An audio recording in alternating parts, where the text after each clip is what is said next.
उन्होंने अपने मंत्र सिद्धि से उस साया को बंधन में बांध लिया। तब तक सभी गांव वाले वहां जमा हो गए। उस साये को देखकर सबकी आंखें खुली की खुली रह गई। वह साया दूसरा कोई नहीं होकर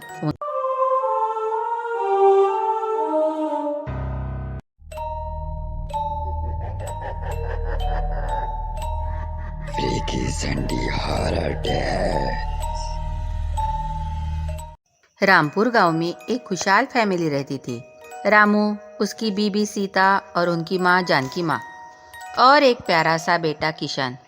सब बहुत प्यार से रह रहे थे। सीता और रामू रोज पड़ोस के शहर में काम करने के लिए जाया करते थे, क्योंकि रामपुर गांव में काम की बहुत कमी थी।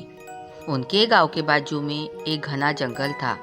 जो कोई भी उस जंगल में जाता था वो वापस नहीं लौट के आता था, इसलिए लोग उस जंगल में जाने से डरते थे। गांव से रोज सुबह एक बस शहर जाया करती थी और शाम को वही बस गांव वापस लौट के आती थी। तो लोग सुबह जाकर शाम तक गांव में वापस आ जाया करते थे। सब सही से चल रहा था, पर एक दिन रास्ते में बस का एक्सीडेंट हो गया। बहुत से लोग घायल हो गए, पर रामू और सीता बच नहीं पाए। उनकी जगह पर ही मौत हो गई। इधर रामू और सीता के जाने के बाद किशन के घर के हालात बहुत खराब हो गए, क्योंकि जानकी माँ बहुत बूढ़ी थी और किशन बहुत छोटा था। घर में कमाने वाला कोई नहीं था। घर की हालत दिन ब दिन खराब होने लगी थी। तो जानकी माँ आस पड़ोस के लोगों से खाना मांग के लाती थी, पर लोग रोज रोज थोड़ी ना देंगे। एक दिन लोगों ने भी खाना देना बंद कर दिया। तब से किशन ने रोज रात को लोगों के घर से अनाज चुराना शुरू कर दिया। लेकिन एक दिन लोगों ने किशन को अनाज चुराते हुए रंगे हाथ पकड़ लिया और पंचायत के सामने दोनों को खड़ा किया। पंचायत ने भी बिना सोचे समझे जानकी माँ और किशन को जंगल में भेजने की सजा सुना दी। जानकी माँ ने उन लोगों के सामने बहुत हाथ पैर जोड़े, पर किसी ने उनकी एक ना सुनी और कहा, ये लड़का आज अनाज चुरा रहा है, कल क्या चुराएगा पता नहीं। हम गांव में एक चोर को नहीं पाल सकते। ये कहकर सब गांव वालों ने उन दोनों को जंगल में छोड़ दिया। वे दोनों बेचारे भगवान का नाम लेकर जंगल जा रहे थे, तो उनको नदी किनारे एक झोपड़ी दिखी। वहाँ जरूरत का सभी सामान था। उनको लगा कि भगवान ने ही उनकी मदद की, पर उनको कहाँ पता था कि उनके जीवन में क्या होने वाला है। रोज उनको नदी से अपने आप मछलियाँ मिलती थी। घर में अनाज भर जाता था। उनको किसी भी चीज़ की कमी नहीं थी। वे दोनों बहुत खुशी से रह रहे थे। और इधर गांव में सूखा पड़ गया। पानी की एक भी बूंद नहीं रही। लोग बीमार पड़ने लगे। और अचंभे की बात तो ये है कि हर अमावस्या के दिन एक व्यक्ति की मौत होने लगी। लोगों को लगा कि गांव पर किसी बुरी आत्मा का साया पड़ गया है। गांव वालों ने बहुत तांत्रिकों को गांव में बुलाया, बहुत पूजा पाठ भी करवाया, पर कुछ भी फर्क नहीं पड़ा। अमावस्या के दिन एक सिद्ध पुरुष गांव में आए। गांव की ऐसी हालत देखकर रात भर वहीं रहने का इरादा किया। रात 3 बज रहे थे कि एक साया गांव में घूमते हुए दिखा। उन्होंने अपने मंत्र सिद्धि से उस साया को बंधन में बांध लिया। तब तक सभी गांव वाले वहां जमा हो गए।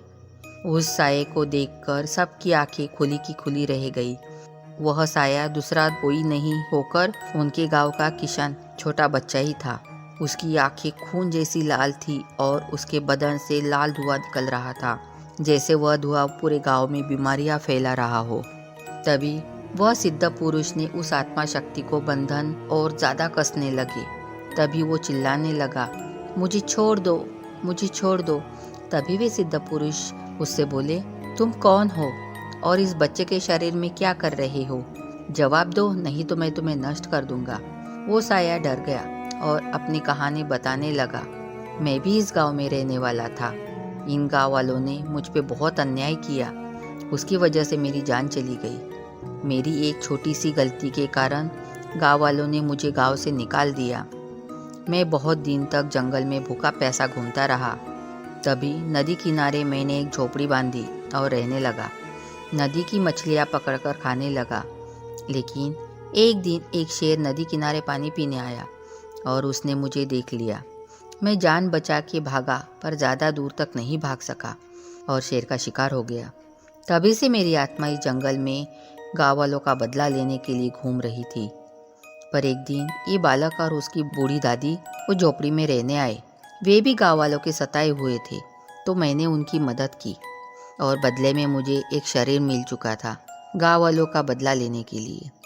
सो मैंने बदला लेना शुरू कर दिया, पर मैं आज पकड़ा गया, लेकिन मैं इन लोगों को नहीं छोड़ूंगा।